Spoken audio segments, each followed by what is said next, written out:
جب تجھے دعوت دی جائے تو یاد رکھ سب سے اونچی جگہ نہ بیٹھنا، تاکہ اگر میزبان کا تجھ سے بڑا دوست آ جائے تو میزبان تجھ سے یہ نہ کہے اٹھ اور نیچے بیٹھ جا۔ ایسا تیرے لیے باعث شرمندگی ہوگا، اس لیے سب سے حقیر جگہ بیٹھ، تاکہ جس نے تجھے دعوت دی ہے وہ آ کر کہے اٹھ دوست اور یہاں اوپر آ کر بیٹھ۔ اس طرح تیری بڑی عزت ہوگی۔ یاد رکھ جو بھی خود کو بلند کرتا ہے پست کیا جائے گا، اور وہ جو خود کو پست کرتا ہے بلند کیا جائے گا۔ ایک بری عورت بے شمار مردوں کو گمراہ کر سکتی ہے، مگر بے شمار مرد مل کر بھی ایک نیک عورت کو گمراہ نہیں کر سکتے۔ خاموشی کی ایک دنیا ہے، اس میں اگر آپ کبھی داخل ہو سکتے ہیں تو پھر ہی آپ اس کا مزہ لے سکتے ہیں۔ داڑھی رکھنے والا دہشت گرد نہیں ہوتا، ہاں دہشت گرد داڑھی رکھ لیتا ہے۔ پردہ کرنے والی تو باعزت گھرانے کی ہوتی ہے، ہاں کچھ بے حیا پردہ اوڑھ لیتی ہے۔ نمازی تو دھوکہ بازی کبھی نہیں ہوتا، ہاں دھوکہ باز نماز پڑھ لیتا ہے۔ ایک بات ہمیشہ یاد رکھنا، برائی کو ختم کیا کرو، کبھی نیکی کو نشانہ نہ بنایا کرو۔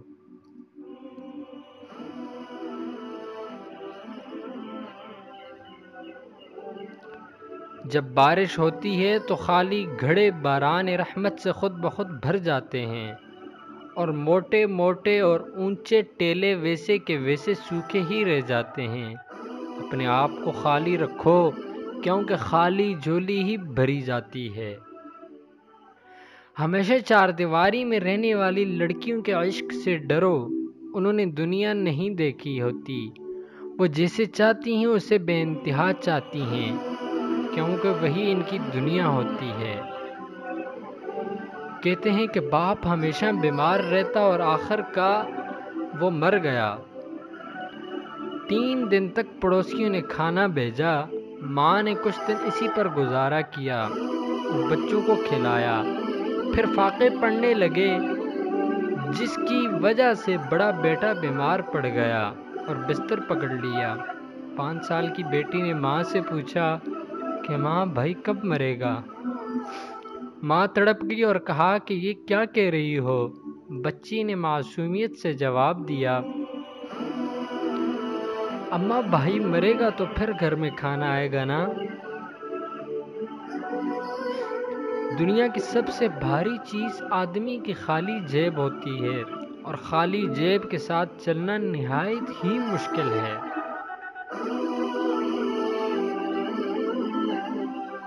دشمن سے دشمنی اس سے مشورہ کرنے میں ٹوٹ جاتی ہے۔ امیر کو رزق میں کچرا نظر آتا ہے، غریب کچرے میں بھی رزق دیکھ لیتا ہے۔ تہذیب کی مثال غریب کے گھر سے ملتی ہے، دوپٹہ پھٹا ہوگا لیکن ان کے سر پر ہوتا ہے۔ جیسا سوچو گے ویسا ہی بنو گے، تمہاری سوچ ہی تمہاری تقدیر ہے۔ جس کی نظر میں تمام چیزیں بے لذت ہو جائیں اس نے لذت کا راز پا لیا۔ ایک دن ہم سب کو اس دنیا سے رخصت ہو جانا ہے، اور باقی رہ جائیں گی ہماری لکھی ہوئی تحریریں، اپلوڈ کی ہوئی ویڈیوز اور تصویریں۔ اب آپ کو اختیار ہے جاری رہنے والا گناہ کریں یا نیکیاں۔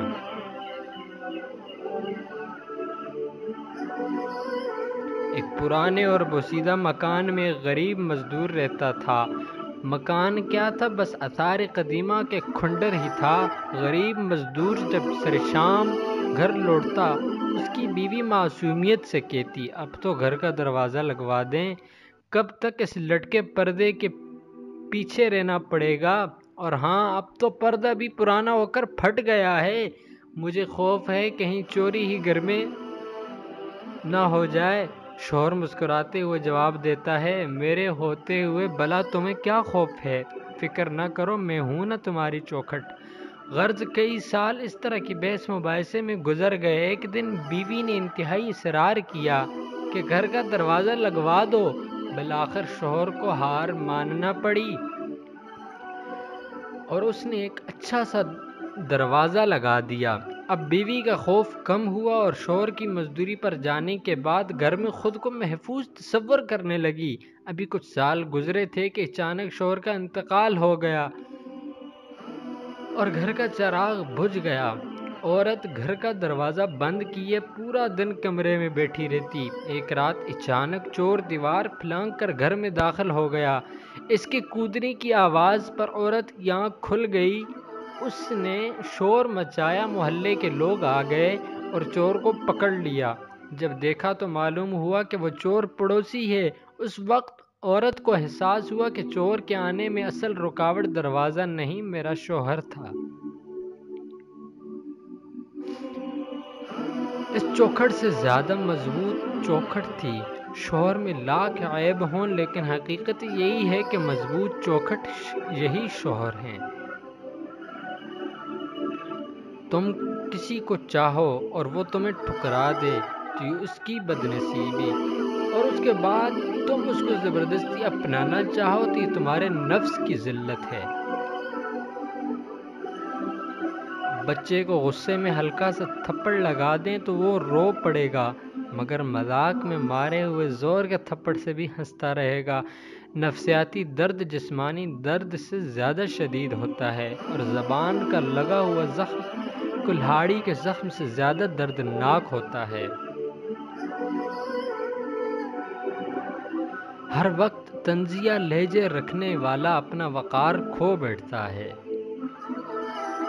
جس چھاؤں سے عزت نفس زخمی ہو اس چھاؤں سے دھوپ ہی بہتر ہے۔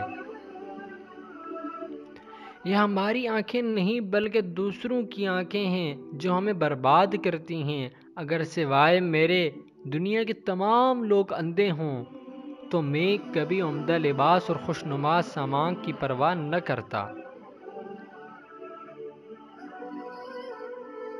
میرے پاس وقت نہیں ان لوگوں سے نفرت کا جو مجھ سے نفرت کرتے ہیں، کیونکہ میں مصروف رہتا ہوں ان لوگوں میں جو مجھ سے محبت کرتے ہیں۔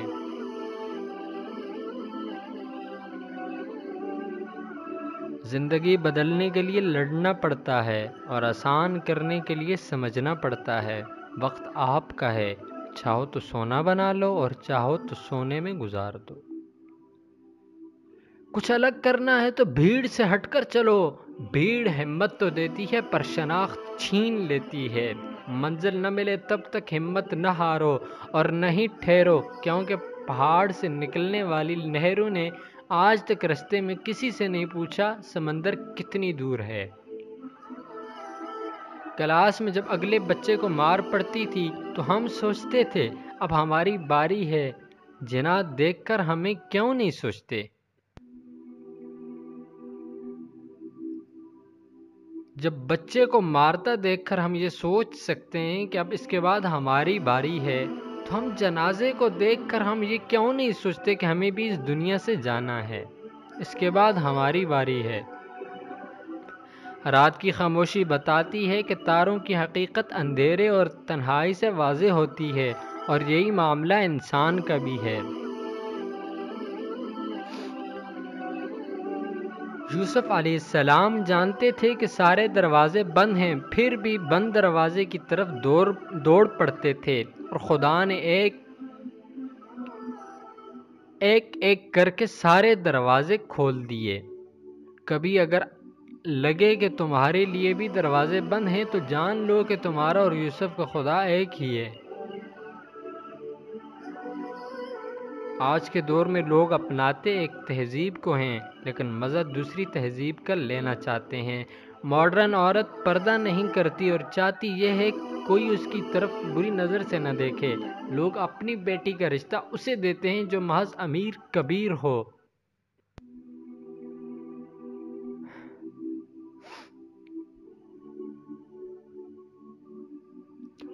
اور چاہتے ہیں نکاح پڑھانے والا کوئی فقیر ہو، ساری زندگی حرام کمائی سے مال جمع کرتے ہیں اور پھر محل بنا کر لکھتے ہیں ھذا من فضل ربی، ماں باپ کو ستا کر جھاڑ پہ لا کر چپ کروا دیتے ہیں اور گاڑی پر لکھ دیتے ہیں یہ سب میرے ماں باپ کی دعا ہے۔